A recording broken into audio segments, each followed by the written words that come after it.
I'm most definitely from down there.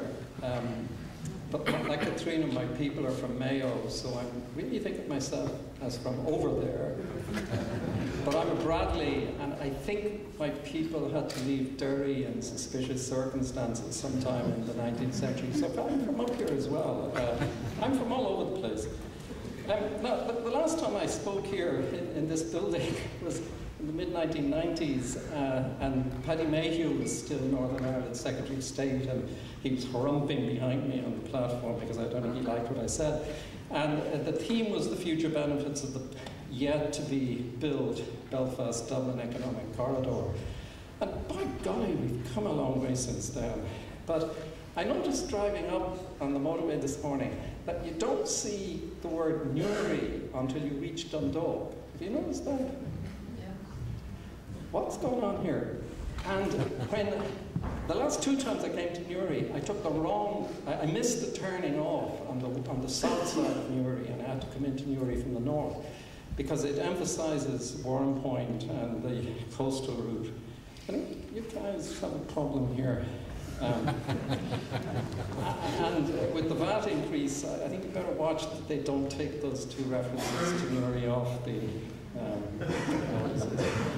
Now, last week, Ruth Talon's Centre for Cross-Border Studies held a wonderful conference in Cavan on the theme Reviving Border Region Economy in a Time of Peace and Devolved Government.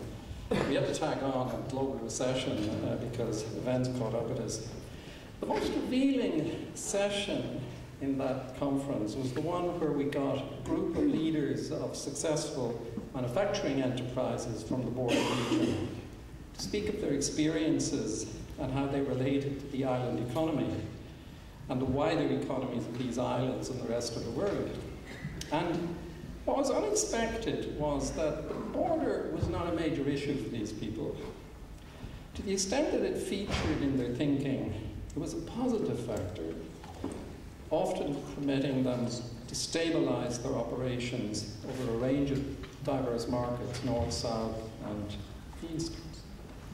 And for these entrepreneurs, the island economy was most definitely a reality, and it was generating new opportunities and benefits for all of the people on both sides of the border.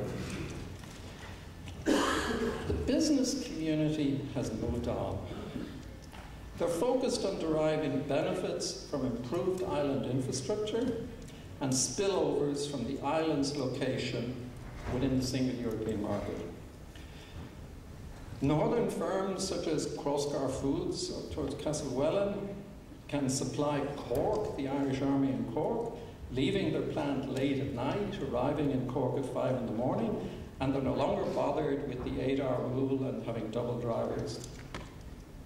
Of course, exchange rates and fluctuations and tax differentials are a nuisance. But this affects mainly retail outlets near the border who find themselves on the wrong side of a competitiveness shift. And I guess Christmas has come early to Newry. But for manufacturing firms with export intentions, these issues are merely the facts of life.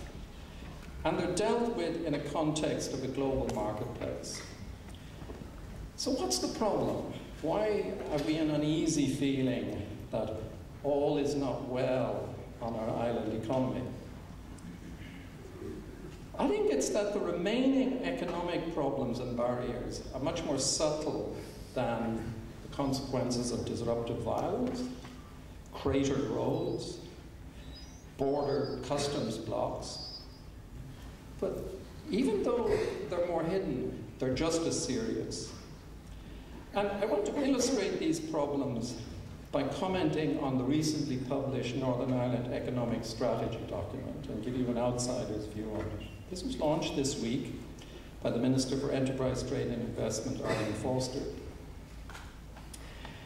In this document, which is the blueprint for economic policy in Northern Ireland for the rest of the decade, there is a single substantive reference to the Republic of Ireland, and that is to the 12.5% rate of corporation tax.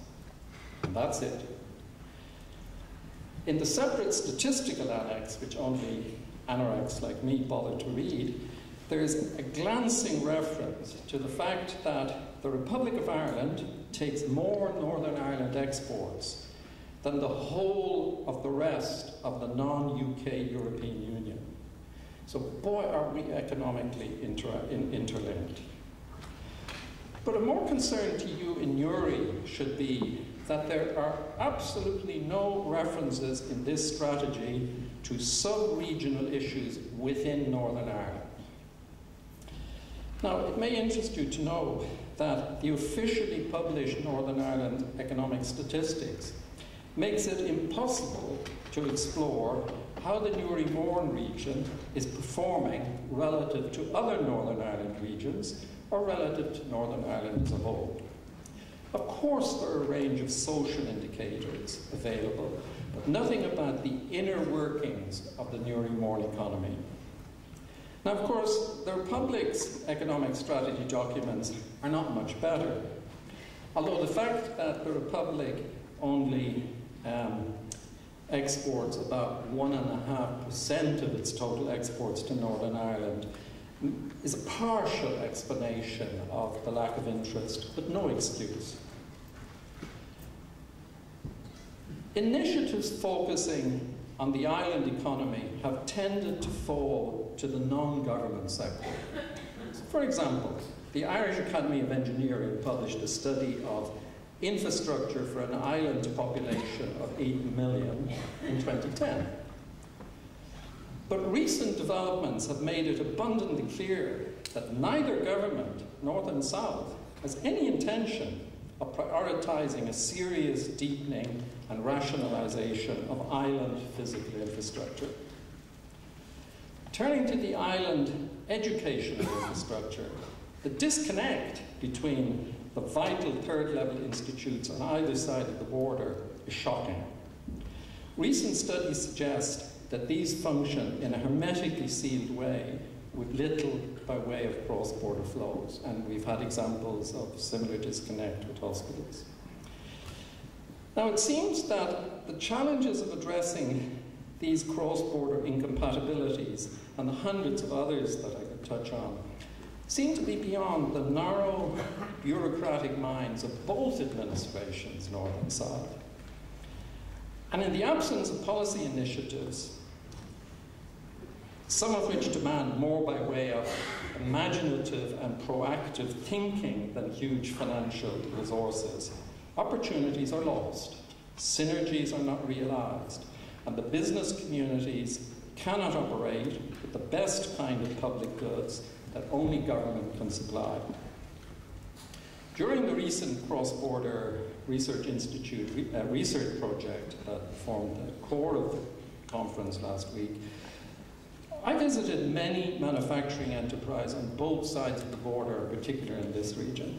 What I expected to find were people who were always demanding support and special protection from government, and who were obsessed with the dysfunctionality of the border. What I found were people who created wealth, who generated real sustainable jobs, and who were self-reliant when they thought best, but who were dependent on very specific forms of state assistance when it was necessary. And I came away feeling that these were the real heroes. When we pressed these people on their attitudes to the border, they came out with wonderfully pragmatic things like, orange always traded with green, my grandfather said. Or, my father said a checkbook has no flag.